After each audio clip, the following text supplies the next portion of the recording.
اللهم صل على حبيبنا محمد وعلى آله وصحبه أجمعين. بسم الله الرحمن الرحيم. السلام عليكم ورحمة الله وبركاته. بسم الله الحمد لله والصلاة والسلام على حبيب الله سيدنا محمد بن عبد الله وعلى آله وصحبه ومن والاه. سبحانك لا علم لنا إلا ما علمتنا إنك أنت العليم الحكيم ولا حول ولا قوة إلا بالله العلي العظيم. اللهم رب اشرح لنا صدورنا. Ya Allah, lapangkanlah hati-hati kami. Wa yassir lana umurana. Permudahkanlah segala urusan kami. Wahlul 'uqdatam min alsinatina. Bukakanlah ya Allah ikatan daripada lidah-lidah kami. Yafqahu aqwalana, agar boleh difahami tutur bicara kami. Allahumma faqihna fid din. Ya Allah, berikanlah kepada kami pemahaman di dalam urusan agama. Wa 'allimna ta'wil, ajarkanlah kepada kami pemahaman Al-Quran. Allahumma inna nas'aluka ilman nafi'a. Kepadamu ya Allah kami memohon ilmu yang mendatangkan manfaat. Wa rizqan wasi'an tayyibah, rezeki yang luas melimpah ruah, lagi halal bersih suci. Wa amalan mutaqabbala, amalan yang diterima. Wa shifaan min kulli da', sembuh daripada segala jenis penyakit. Amin amin ya rabbal alamin. Alhamdulillah summa alhamdulillah. Apa khabar sahabat-sahabat semua? Selamat malam. Salam pertemuan dalam program Sirah Nabi sallallahu alaihi wasallam, siri yang ke-128 bersama dengan saya Umar Aziz, di mana kita akan berkongsi daripada kitab sirah yang terkenal Ar-Rahiqul Makhtum. Ahlan-ahlan kepada semua Salbiah, Syarmiah, Dapur Safi, Rosnani di ruangan FB, Kak Langsu, Asia Hussein, Habibah Suib, Nur Hayati Sulaiman, Dipah Miko, Jamilah Zainal Abidin.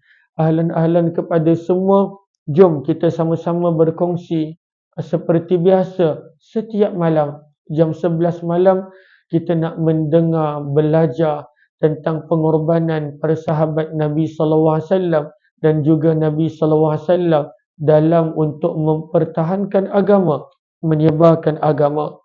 Kita telah tiba muka surat 258 daripada kitab Sirah Nabawiyah, yang mana pada masa ini menceritakan tentang pengorbanan para sahabat Nabi dalam melakukan hijrah, meninggalkan kampung halaman di Mekah menuju ke Madinah. Sebelum daripada itu, apa kata kita perbetulkan dahulu niat kita. Moga-moga apa jua yang kita lakukan adalah kerana Allah Ta'ala. Nawaitu ta'alluma wa ta'lim wa tadhakkura wa tadhkir wa naf'a wal intifa' wal ifadata wal istifadah wal hadsa ala tamassuki bi kitabillah wa sunnati rasulillahi sallallahu alaihi wasallam wa du'ai ilal huda wa dalalati ala al khair ibtigha'a wajhillah wa mardatih wa kurbih wa sawabih. Amin amin ya rabbal alamin. Mohon jasa baik untuk bantu share, bantu untuk kongsi rakan-rakan, sebarluaskan. Mudah-mudahan lebih ramai yang beroleh manfaat. Maka kita nak sambung kisah pengorbanan para sahabat Nabi dalam berhijrah. Semalam kita telah kongsikan bahawa setelah selesai perjanjian Aqabah yang kedua, berlaku pada bulan Zulhijjah musim haji tahun 13 kenabian. Sebaik sahaja selesai perjanjian Aqabah, Nabi telah mula menyuruh para sahabat untuk berhijrah. Dan Nabi masih kekal di Mekah sebab Nabi adalah antara orang yang akhir berhijrah. Maka para sahabat melakukan pengorbanan yang dahsyat dalam berhijrah. Semalam kita telah baca kisah tentang tiga orang yang terdiri daripada satu keluarga. Abu Salamah si suami, Ummu Salamah isteri, dan anak kecil mereka Salamah. Maka bila tiga orang ni nak berhijrah, memandangkan mereka ini daripada keluarga Abu Jahal, suaminya pun daripada keluarga Abu Jahal, isterinya pun daripada keluarga Abu Jahal, maka keluarga Abu Jahal dikenali sebagai Banu Makhzum. Dekat Mekah ada lebih kurang 14 keluarga utama, 14 keluarga besar. Dan salah satunya adalah keluarga Abu Jahal, keluarga Bani Makhzum yang merupakan antara keluarga yang paling benci Islam. Maka ketika mereka nak berhijrah, maka keluarga Abu Jahal tak izinkan. Maka mereka uji.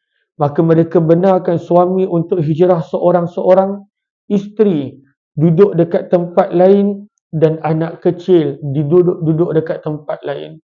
Mereka nak uji. Dan ini berlanjutan selama setahun. Bayangkan seorang suami, seorang ayah tidak tahu keadaan isteri dan anaknya bagaimana. Seorang ibu tidak tahu keadaan suami dan anak dia bagaimana. Maka keluarga Abu Jahal pisahkan di antara mereka selama setahun. Ujian yang dahsyat. Dan mereka tetap istiqamah di atas agama. Mereka tetap tidak menyalahkan sesiapa. Kata penulis buku, dan ini tajuk kita pada hari ini. Apabila Ummu Salamah diizinkan untuk pergi hijrah, mereka tengok Ummu Salamah ni istiqamah di atas agama dia, istiqamah di atas iman dia. Dan suami dia pun sama, tetap teruskan hijrah walaupun isteri dan anak tak dibenarkan. Maka akhirnya keluarga Abu Jahal mengalah dan mereka membenarkan Ummu Salamah untuk berhijrah. Kata penulis buku, Ummu Salamah bila dapat kebenaran berhijrah je daripada keluarga dia Banu Makhzum, keluarga Abu Jahal, dia terus mulakan langkah menuju ke Madinah yang jaraknya adalah lebih 500 km. Zaman itu mengambil masa 5 ke 7 hari perjalanan. Dia keluar seorang diri. Masya Allah. Sebab dia takut nanti keluarga dia berubah fikiran. Maka dia bawa anak dia. Dan mereka mulakan perjalanan menuju ke Madinah. Tawakal yang sangat tinggi kepada Allah Subhanahu Wa Taala. Penghujung muka surat 258. Tanpa ada seorang pun yang menemaninya. Apabila Ummu Salamah sampai di Tan'im. Tan'im kita tahu tanah halal yang paling dekat dengan Ka'baitullah. Tan'im. Di situlah orang selalunya bermikot umrah buat kali yang kedua dan sebagainya untuk penduduk Mekah. Bila Ummu Salamah sampai di Tan'im, maka ada seorang yang bukan Islam, ketika itu bukan Islam, kemudian dia masuk Islam, bernama Uthman bin Talha. Uthman bin Talha ni pun pelik.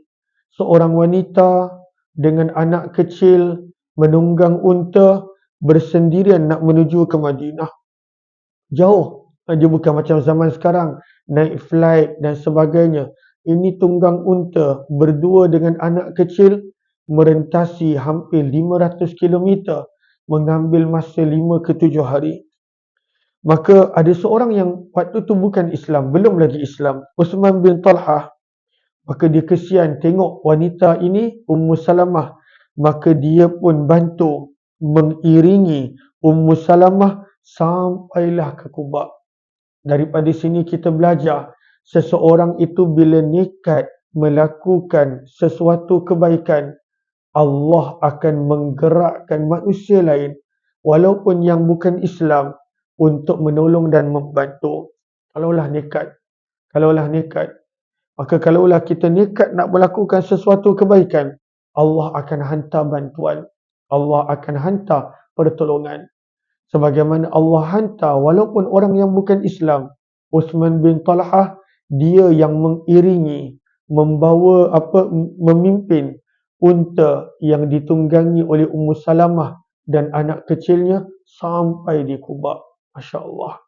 Dan kadang-kadang kita nampak kan bila kita berada pada sesuatu situasi, sesuatu keadaan yang mungkin sempit, yang mungkin terdesak, dan waktu tu kita minta berdoa kepada Allah dengan penuh yakin, dengan penuh pengharapan.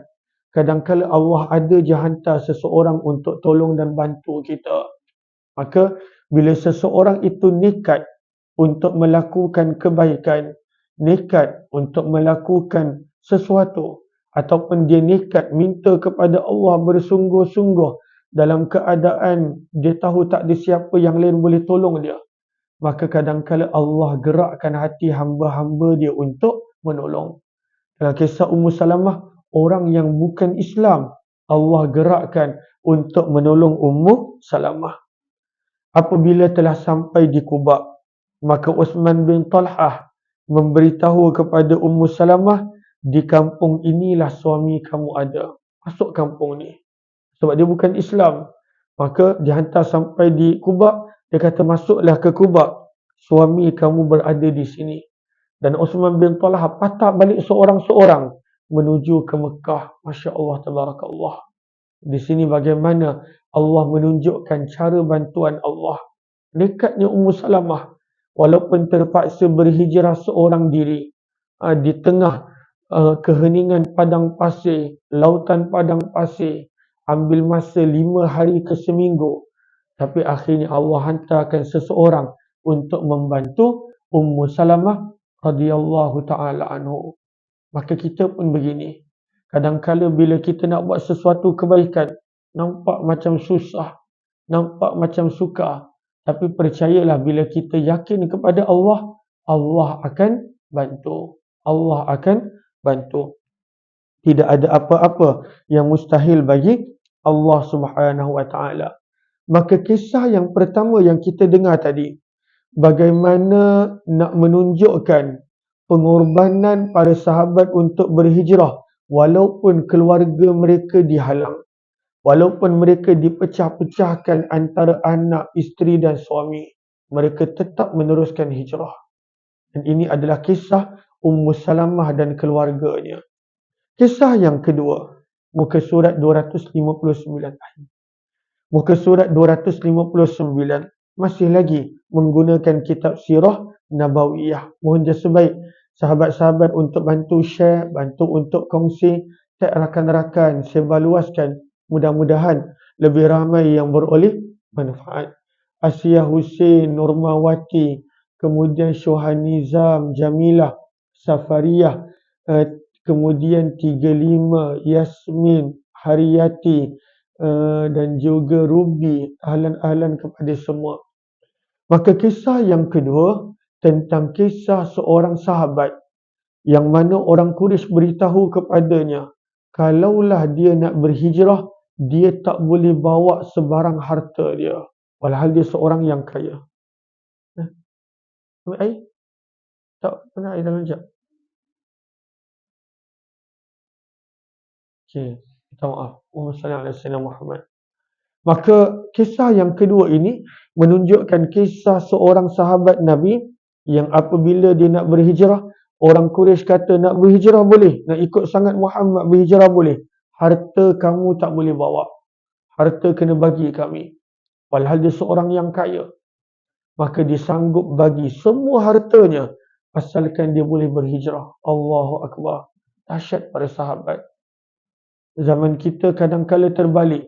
Orang sanggup bagi agama dia untuk dapat harta. Sanggup korbankan agama dia asalkan dia dapat harta. Asalkan dia dapat jawatan. Asalkan dia dapat kemasyhuran. Antara zaman kita kemasyhuran. Para sahabat ni dia sanggup bagi semua harta dia asalkan dia dapat berhijrah. Asalkan dapat berhijrah. Dahsyat para sahabat ni. Kita takkan mampu melakukan pengorbanan yang mereka lakukan. Muka surat 259. Kata penulis buku, apabila seorang sahabat yang bernama Suhaib bin Sinan Ar-Rumi radhiyallahu anhu. Suhaib bin Sinan ni dia bukan orang asal Mekah.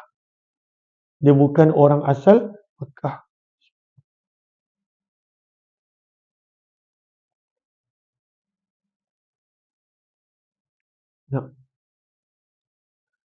Dia bukan orang asal Mekah. Sebab itu gelaran dia Ar-Rum. Walaupun dia orang Arab, maka orang panggil dia sebagai Ar-Rum. Maka dia menjadi kaya dekat Mekah. Dengan perniagaan dia, dia menjadi kaya. Maka apabila Suhaib bin Sinan Ar-Rumi nak berhijrah, maka orang kafir Quraisy berkata kepadanya, wahai Suhaib, dahulu kamu datang kepada kami sebagai seorang yang miskin. Datang kat Mekah ni, miskin. kemudian kamu mendapat harta yang banyak dan mencapai kedudukan yang kamu nikmati sekarang. Kau menjadi kaya kat Mekah. Padahal Suhaib bin Sinan kaya sebab dia usaha. Tapi orang Quraisy tuntut, engkau menjadi kaya semenjak engkau duduk dekat Mekah. Maka kata orang Quraisy, kemudian kamu hendak keluar meninggalkan Mekah, membawa harta dan jiwa kamu begitu sahaja. Ini tak mungkin. Kami tak benarkan. Nak hijrah boleh, harta kena tinggal, kena bagi kami harta. Maka Suhaib menjawab, apa pandangan kamu jika aku serahkan semua harta, semua, tak ada yang berbaki. Semua harta dia ditinggalkan kat Mekah. Dengan syarat orang Mekah izinkan dia untuk berhijrah. Maka semua orang Quraisy menjawab, baik, kalau begitu kami tak ada masalah. Nak berhijrah selai sepinggang, silakan. Harta tak boleh bawa. Walhal dia ada hamba, dia ada binatang tunggangan, dia ada segala-galanya, emas perak. Maka ditinggalkan semuanya semata-mata untuk dapat berhijrah mengikut perintah Rasulullah SAW. Allahu Akbar. Kita baca ni nampak mudah. Tapi kalaulah ada orang yang diuji, nak harta ke agama. Banyak orang disanggup korbankan agama untuk mendapat harta yang banyak. Banyak orang disanggup korbankan agama untuk mendapat kedudukan jawatan. Banyak orang sanggup korbankan agama untuk dia mendapat kemasyhuran manusia. Tapi Suhaib bin Sinan Ar-Rumi dahsyat. Perbuatan dia sanggup bagi seluruh harta dalam keadaan dia bukan miskin, sahabat kaya. Kata penulis buku, maka berita itu sampai kepada Rasulullah SAW. Dalam setengah riwayat, turun wahyu berkenaan tentang Suhaib. Maka bila dia datang kepada Nabi SAW, maka Nabi SAW uji dia. Nabi berkata, jual beli yang sungguh menguntungkan wahai Suhaib. Jual beli yang sungguh menguntungkan. Nampak kalau ikut pandangan zahir, rugi. Yelah rugi. Untuk hijrah, maka bagi seluruh harta. Nampak pandangan zahir rugi. Kata Nabi, tidak. Jual beli yang menguntungkan wahai Suhaib. Sebab itu di dalam surah Al-Baqarah, juz yang kedua, pada ayat yang Allahumma salli ala Muhammad, pada ayat yang ke-207, surah yang kedua, ayat yang ke-207, maka sebahagian para ulama tafsir menyebut ayat ini turun berkenaan tentang Suhaib bin Sinan Ar-Rumi. Ayat 207, firman Allah Subhanahu wa taala, wa minan nas, dan ada daripada sebahagian manusia, man yashri nafsah, orang yang sanggup mengorbankan dirinya, ibtigha'a mardatillah, semata-mata untuk mencari keridaan Allah. Maka sebahagian para ulama tafsir menyebut ayat ini turun berkenaan tentang Suhaib bin Sinan Ar-Rumi. Daripada kisah ini kita belajar bagaimana tidak ada yang lebih bernilai, yang lebih mulia daripada agama. Tidak ada. Maka kalaulah Allah uji kita, moga Allah tak uji. Kalaulah Allah uji kita antara nak memilih agama atau dunia atau jawatan atau kemasyhuran atau apa-apa, maka mudah-mudahan Allah bagi kepada kita kekuatan sebagaimana Suhaib bin Sinan Ar-Rumi, maka pilih agama. Mudah-mudahan. Kalau boleh Allah jangan uji kita. Jangan pernah minta untuk diuji oleh Allah Subhanahu wa taala. Dan inilah yang kita nampak daripada Suhaib bin Sinan. Sebab itu kalau kita tengok zaman kita pun ada sebahagian orang bila berhijrah Allah uji pada harta dia. Allah uji. Sebab sahabat pun Allah uji. Ada orang sebelum dia berhijrah, zaman kita bukanlah tuntutannya hijrah tempat, tapi hijrah diri. Tinggalkan dosa, tinggalkan maksiat, tinggalkan benda yang tak elok. Zaman kita pun kalau kita tengok, ada orang yang Allah uji. Sebelum dia berhijrah, mungkin rezeki dia nampak banyak, nampak melimpah ruah, nampak kaya. Tiba-tiba bila berhijrah, Allah uji, dihilang segala-galanya. Ada orang begitu dengan jawatan, bila dia berhijrah, hilang jawatan dia. Ada orang keluarga, bila dia berhijrah, keluarga dia tinggalkan dia, kawan-kawan tinggalkan dia. Maka sebenarnya itu kadang-kala Allah nak uji. Dia ni berhijrah, adakah kerana Allah? Kalaulah kerana Allah, dengan ujian ini, dia akan tetap tenang melalui. Sebab para sahabat pun diuji begitu. Kita baca tadi, Suhaib bin Sinan Ar-Rumi. Tapi sebenarnya bukan sekadar Suhaib bin Sinan Ar-Rumi. Banyak lagi. Abdul Rahman bin Auf pun diuji begitu. Dia berhijrah sehelai sepinggang. Dan banyak lagi sahabat-sahabat Nabi yang lain.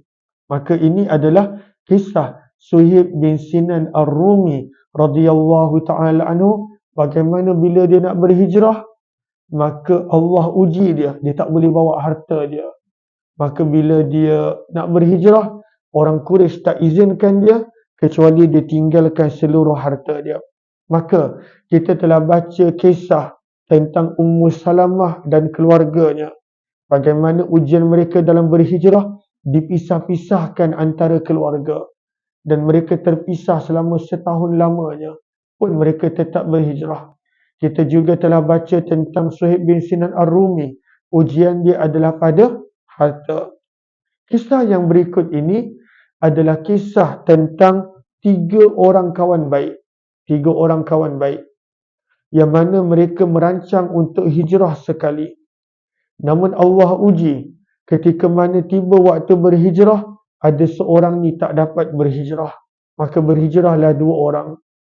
Daripada 2 orang ini, bila dah sampai Madinah, ada salah satu orang ini patah balik ke Mekah walaupun dah sampai Madinah. Maka inilah ujian yang lain daripada sudut hijrah para sahabat Nabi SAW. Dah sampai ke Madinah, maka patah semula ke Mekah. Maka inilah kisah tentang 3 orang kawan baik. Muka surat 259.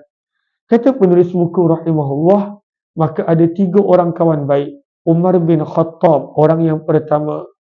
Ayyash bin Abi Rabi'ah, orang yang kedua. Ayyash bin Abi Rabi'ah. Dan yang ketiga adalah Hisham bin Al-As radhiyallahu ta'ala anhum. 3 kawan baik. Maka 3 orang kawan baik ni, maka mereka bercadang, jom kita hijrah sekali. Tinggalkan Mekah menuju ke Madinah. Kata penulis buku, apabila tiba waktu berhijrah, hanya ada 2 orang. Itulah Umar bin Khattab dan Ayyash bin Abi Rabi'ah. Sementara Hisham bin Al-As tak dapat berhijrah. Maka dia telah ditahan. Maka dia tak boleh berhijrah. Zaman tu begitu. Ada sahabat yang kena tangkap. Ada sahabat yang kena tahan dan sebagainya. Dalam pada untuk berhijrah. Kata penulis buku, setelah 2 orang ini, daripada 3, 2 orang je pergi Madinah. Umar bin Khattab dan Ayyash bin Rabi'ah. Dan mereka dah sampai di Quba. Tiba-tiba Abu Jahal bersama dengan saudaranya Harith datang kepada Ayyash bin Rabi'ah. Mereka ni sebenarnya 3 orang adik-beradik. Ayyash ni rupa-rupanya dia adalah adik kepada Abu Jahal. Cuma bapa lain, mak sama. Abu Jahal, Ayyash bin Abi Rabi'ah dan juga Haris. Maka Abu Jahal kejar dia. Daripada sini kita belajar kesungguhan Abu Jahal dan musuh-musuh Islam untuk menghalang hijrah. Dia sanggup kejar sampai ke Madinah. Bila dia tahu Ayyash bin Abi Rabi'ah dah berhijrah, dah sampai ke Quba, Abu Jahal ni kejar. Walhal zaman tu bukan dekat. 5 ke 7 hari perjalanan sahala. Maka Abu Jahal kejar dan dia sampai ke Madinah. Dan Abu Jahal tak nak Ayyash bin Abi Rabi'ah, adik yang sama ibu berlainan bapa dengan dia, berhijrah. Maka Abu Jahal buat cerita. Abu Jahal berkata, wahai Ayyash, ibu kita telah bernazar tidak akan menyikat rambut, tidak akan berteduh daripada panas matahari, melainkan setelah dia nampak kamu. Ayyash, jomlah balik. Ibu kita ni dia seksa diri dia kerana dia sedih kamu pergi Madinah. Dia berjemur tengah panas. Dia tak nak bersihkan dirinya. Dia nak biar rambut dia kusut masai kerana engkau pergi ke Madinah. jom balik, ikut abang balik, kata Abu Jahal. Ikut abang balik ke Mekah semula. Mendengarkan itu, Ayyash ni hati dia rasa sebab ibu kot. Maka baliklah kejap tengok ibu. Tapi Umar bin Khattab kata, wahai Ayyash, demi Allah ini pembohongan Abu Jahal. Kalaulah mak kamu dah tak tahan gatal, dia tetap sikat rambut. Kalaulah mak kamu dah tak tahan panas, dia tetap akan berteduh. Maka jangan balik ke Mekah. Ini tipu daya Abu Jahal. Abu Jahal bohong. Tapi nak tunjukkan kesungguhan Abu Jahal dan musuh Islam, dia sanggup sampai kejar sampai ke Madinah. Dan kalau kita tengok orang-orang yang mengajak kepada agama selain daripada Islam, kesungguhan mereka dakwah dahsyat. Mereka masuk ke pendalaman-pendalaman, duduk situ, tinggal situ, ajak orang situ untuk masuk agama mereka. Kadang-kala tempat yang kena sampai dengan bot, mereka dah sampai, duduk lama. Kesungguhan mereka dalam mengajak kepada agama mereka. Kesungguhan. Maka Abu Jahal kejar sampai ke Madinah untuk tarik balik Ayyash, dan dia perdayakan dengan menggunakan nama mak mereka. Bila Umar bin Khattab dah tegur, Ayyash tetap dengan keputusan dia untuk ikut abang dia balik ke Mekah. Sebab dia kata kesian kat mak. Walhal Umar bin Khattab dah tahu Abu Jahal berbohong. Maka Umar bin Khattab berkata, kalau itu sudah keputusanmu, ambil unta aku ini. Sebab ini adalah unta yang paling laju. Kalaulah kamu rasa Abu Jahal berbohong, cepat-cepat patah balik ke Madinah dengan unta aku ini. Maka ini pesan Umar bin Khattab radhiyallahu anhu. Muka surat 260. Maka Ayyash pun dia patah balik ke Mekah. Dia terpedaya dengan tipu daya Abu Jahal abang dia. Abu Jahal dia pandai dengan tipu daya dia. Maka Ayyash pun balik. Dalam perjalanan, Abu Jahal perasan unta ini adalah unta yang laju. Abu Jahal perasan. Lalu kalaulah mereka cuba nak tangkap Ayyash, dia boleh melepaskan diri. Unta dia unta yang laju.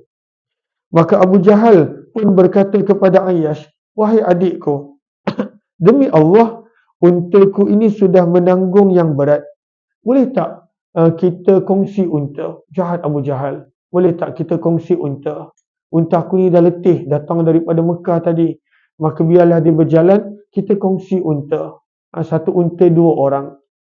Ayyash ni pun terpedaya. Dia kata, baiklah abang, jom kita naik sekali. Kata penulis buku rahimahullahu ta'ala. Maka bila Abu Jahal ada peluang, dia telah ikat Ayyash bin Rabi'ah. Dan kemudian dia telah bawa masuk ke Mekah. Dalam keadaan diikat, maka Abu Jahal berkata kepada orang Mekah dan orang Islam yang masih ada di Mekah, wahai sekalian orang-orang Islam yang bodoh, wahai sekalian penduduk-penduduk Mekah, inilah amaran kepada orang yang sanggup melakukan perkara bodoh ini, kami akan seksa dia. Jahat Abu Jahal. Dan bagaimana terpedayanya Ayyash bin Abi Rabi'ah. Daripada sini kita belajar bagaimana Ayyash bin Abi Rabi'ah dah sampai ke Mekah, ditarik balik, dah sampai Madinah, ditarik balik ke Mekah. Macam-macam ujian para sahabat ketika mana berhijrah. Maka ini adalah muka surat yang ke-260. InsyaAllah kita akan sambung lagi esok insyaAllah. Tapi nak menunjukkan pengajaran besar yang kita dapat bila kita dengar kisah hijrah para sahabat, sebenarnya apa-apa hijrah pun tak mudah. Zaman kita dah tak ada dah hijrah, tinggalkan satu tempat menuju ke tempat yang lain semata-mata kerana agama. Tapi zaman kita ada hijrah, meninggalkan perkara maksiat menuju kepada kebaikan, meninggalkan larangan Allah menuju kepada keridhaan Allah. Maka pengajaran ni adalah setiap hijrah akan ada ujian dia. Setiap hijrah akan ada ujian dia. Maka perlukan pengorbanan. Dan setiap pengorbanan, jangan risau akan ada ganjaran dan balasan. Mudah-mudahan adanya manfaat insya-Allah. Sehari kita ada 3 program secara online. Semuanya lebih kurang setengah jam. Jam 8.30 pagi Hayati Quran, 6 petang Penawar Hati, dan 11 malam Sirah Nabi. Maka jemput join, bantu war-warkan, bantu share. Mudah-mudahan lebih ramai yang beroleh manfaat. Assalamualaikum warahmatullahi wabarakatuh. Terima kasih semua. Subhanakallahumma wa bihamdika